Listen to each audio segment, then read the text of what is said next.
Episode 95 द्वंद्व का निर्णय आर्यन बनाम समीर। कालमंडल की घाटी जहां समय, चेतना और शक्ति का संगम होता है। घाटी में बिजली कड़क रही है। आकाश में तीनों लोकों की छवियां एक साथ मंडरा रही हैं। कालचक्र के टुकड़े अब लगभग पूर्ण हैं। केवल एक अंतिम टुकड़ा बचा है जो आर्यन और समीर के बीच के युद्ध से उत्पन्न होगा। आर्यन की दृष्टि से। आर्यन की आंखों में अब आध्यात्मिक तेज है। उसके भीतर शिव का अंश जाग चुका है, पर उसकी मानवता अभी भी जीवित है। समीर, तुम अब भी समय को नियंत्रित करने के भ्रम में हो, लेकिन समय को बांधने वाले का अंत निश्चित होता है। समीर की दृष्टि से। समीर अब पूर्ण कालदूत बन चुका है।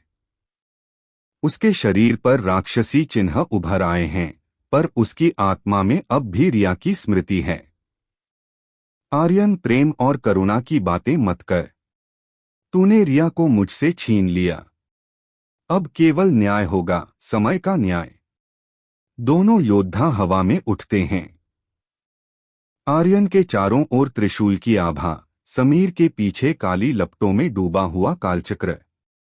आर्यन शिवतांडव मुद्रा में, समीर कालसंहार मुद्रा में।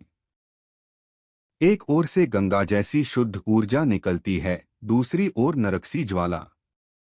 दोनों शक्तियां टकराती हैं और समय की धारा चीरती है। समीर के भीतर रिया की छवि प्रकट होती है। समीर, बदले से नहीं, प्रेम से मुक्ति मिलेगी। वहीं आर्यन के भीतर वैदेही की आवाज, तू रक्षक है, विनाशक नहीं। दोनों क्षण भर के लिए थमते हैं। समीर अंतिम वार करता है, पर वो वार आर्यन नहीं, खुद पर करता है, ताकि आर्यन कालचक्र को पूर्ण कर सके। समीर का शरीर बिखर जाता है और उससे कालचक्र का अंतिम टुकड़ा निकलता है। आर्यन उसे पकड़ता है और कालचक्र अब पूर्ण हो जाता है। कालचक्र आकाश में उठता है और तीनों लोकों में प्रकाश फैलता है। एक रहस्यमयी स्वर गूंजता है, अब समय को नया रक्षक मिला है। आर्यन अब समय के नए संरक्षक बन गए हैं। लेकिन समीर की आत्मा, क्या वह मुक्त हुई या कहीं किसी और समय में लौटेगी?